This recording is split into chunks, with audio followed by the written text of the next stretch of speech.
Pedro Castillo, de una propuesta de izquierda, fue dejada de lado y Dina Boluarte agarra una propuesta de derecha. Pero esa derecha anacrónica, esa derecha que ya ha pasado historia. Se aferró como ese niño que se aferra a los pies de su mamá.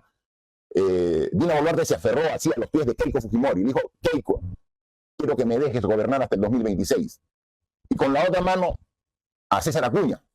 Entonces aquí está abrazadita de los pies de Keiko Fujimori y de César Acuña. Y ellos, en vez de desmarcarse, aceptaron esa unión. Y ahorita tenemos en el gobierno a una presidenta que solamente es decorativa, porque quienes toman las decisiones son Fuerza Popular de Keiko Fujimori y APP de César Acuña. Esta semana ha sido una semana muy crítica para la presidenta de la República, porque ya la confianza que tenía de parte de la población, que era muy pequeña, ha disminuido aún más la confianza. Ha habido una encuesta sobre opinión pública que se ha dado a conocer en los medios de comunicación escrita, televisiva, donde indican que a la presidenta solamente la apoyan el 5% de los peruanos. O sea, de cada 100 peruanos, solo 5. Realmente, llegar a un solo dígito, o sea, llegar a 10% ya es crítico, es dramático para un gobernante. Estar en 5%, uy, realmente es grave. E incluso si uno entra al detalle de la encuesta, hay zonas donde solo el 3% aprueba a Dina Boluarte, principalmente en el sur del Perú, ¿no? Donde el gobierno ha sido muy duro. Todos sabemos las muertes en las protestas sociales que no han sido esclarecidas hasta la fecha y que no le interesan ni al gobierno, y el Poder Judicial avanza con paso de tortuga para determinar las responsabilidades de los más de 50 muertos que se han dado, muchos sin justificación, muchos no en enfrentamientos, sino gente que estaba pasando o algún curioso que estaba viendo la protesta, ¿no? Un balazo artero que le quitó la vida, le quitó la ilusión y dejó una familia y toda una comunidad y una ciudad en luto. Y eso no hay nada. Por eso es que solo 3% de esa población aprueba, y en general en el Perú, 5%. Eso le quita legitimidad. Una autoridad, para poder cumplir con su responsabilidad, necesita 2 requisitos. Necesita legalidad, es decir, que llegue al cargo respaldada por la ley, pero también necesita legitimidad, es decir, que la población le dé la confianza y la reconozca como autoridad. Dina Boluarte está en el cargo legalmente, ¿no? Después del fallido golpe de Pedro Castillo, ella como primera vicepresidenta o la única vicepresidenta de Pedro Castillo asume la presidencia de la República. Y eso es un proceso legal.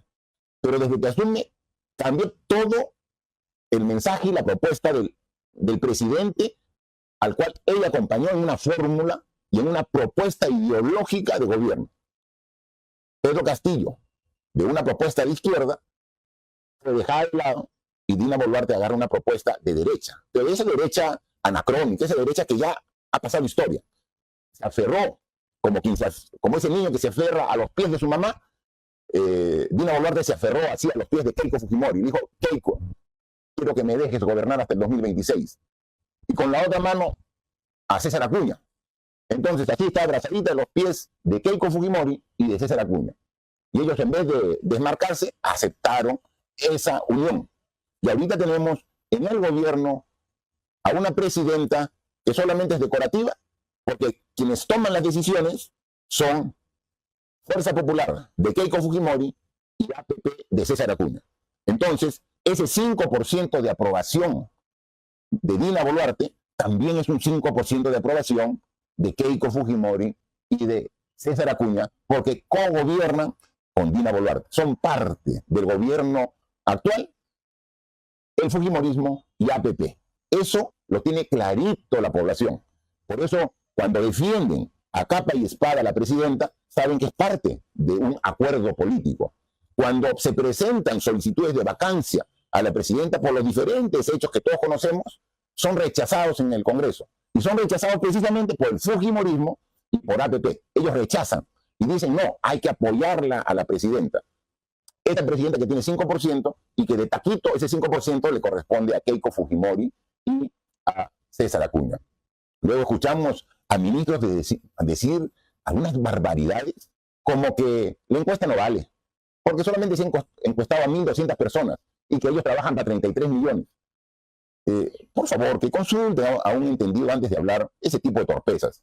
Una encuesta precisamente es una muestra, pero es una muestra representativa. Esas 1.200 personas que se encuestan son una parte de la sierra, una parte de la costa, una parte de la selva, una parte urbana, otra parte rural. Es decir, la muestra es seleccionada de manera homogénea a la representación social que tenemos los peruanos en nuestro país. Entonces, por eso es que no es exacta y tiene un margen de error, más o menos 2-3%. Pero cualquier ciudadano con 2 dedos de frente sabe que una encuesta sí es representativa de lo que piensan los 33 millones de peruanos. Es muy fácil de hacer la pregunta típica, ¿no? Del que sale mal en la encuesta y dice, oye, ¿a ti te han encuestado? No, entonces no vale la encuesta. No van a encuestar pues a 33 millones, pero encuestan a una parte proporcional de la población y ese es el sentir de la población. Sino que le pregunten al premier Adriancén cómo le fue en Caraballo, en Puno, cuando la población casi lo saca a empellones de un acto oficial que estaba haciendo en Puno. Claro, porque a Puno de ninguna manera se atreve a ir la presidenta Dina Boluarte. Lo manda su premier a ver qué pasa. Y obviamente lo rechazan. Y en vez de aceptar con humildad el rechazo y reconocer porque el gobierno le ha fallado a Puno, no solamente porque ha habido muchas personas muertas como consecuencia de las protestas sociales, sino que está abandonado Puno. En los últimos resultados de la pobreza en el Perú, la situación del Perú es alarmante. Pero más alarmante, por ejemplo, es en regiones como Puno. Entonces, en Puno tienen todo el derecho de quejarse, de reclamar. Y entonces, en vez de con humildad aceptar ese reclamo de los puneños, el premier dice, no, debe ser Evo Morales. Es la gente de Bolivia. Qué falta de respeto, señor premier, con los ciudadanos de Puno. Como que en Puno no puedan analizar la situación y dar su punto de vista. Como que en Puno se dejan manipular por allegados bolivianos de Evo Morales, tan faltos de capacidad. ¿Usted cree que son nuestros hermanos puneños? Lo único que hacen esas declaraciones es generar mayor rechazo de parte de la población de Puno al gobierno, porque no solamente no los ha atendido, sino que les falta el respeto. Cuando alguien reclama con sustento y con respaldo, y no porque viene alguien a manipularte. No es así. Y decíamos que esta semana es una semana difícil para la presidenta porque además de haber salido la encuesta que la pone ya a nivel del suelo, a ras del suelo a la presidenta, también se ha hecho conocida una denuncia constitucional que ha presentado el fiscal de la Nación al Congreso de la República. Porque el fiscal de la Nación no puede investigar a una presidenta en ejercicio si es que no pasa por una autorización del Congreso de la República. Y han presentado, ¿no? Entonces, por un lado, ve cada vez más difícil su situación política, judicial, con esta acusación constitucional, esta denuncia constitucional. Y por otro lado ve que ya la gran mayoría de los peruanos le dan la espalda. Y le quedan todavía más de 2 años de gobierno. Porque en términos formales, la presidenta entrega el cargo el 28 de julio del 2026, más de 2 años. Para los peruanos es un suplicio aguantar 2 años más con Dina. Ya me imagino a Dina cómo debe estar en este callejón oscuro de 2 años de gobernar sin tomar decisiones, porque las decisiones las toman en el Congreso. Y sin poder salir a una reunión, a un parque, a un mercado. Ahí está prácticamente encerrada y presa en Palacio de Gobierno, porque donde salga ese 95% que no la aprueba, con gritos, le hace saber su disconformidad. Así que difícil la situación de Dina Boluarte, por más que se haya envalentonado cuando la semana pasada dieron libertad a su hermano y a su abogado que habían estado en prisión temporal por las investigaciones que hacen. Y ahí todavía hay un tema por ver y tratar y averiguar cuando escuchemos y sepamos los audios de qué conversaba Mateo Castañeda, el abogado de Dina Boluarte, con los coroneles de la policía. Hay que escuchar. Yo estoy seguro que cuando se conozca el contenido de los audios, van a ver la gravedad de los mismos por las atribuciones que se tomó Mateo Castañeda ofreciendo ascensos, protección a los coroneles a cambio de que lo ayuden para archivar los procesos de la presidenta Dina y su hermano Nicanor.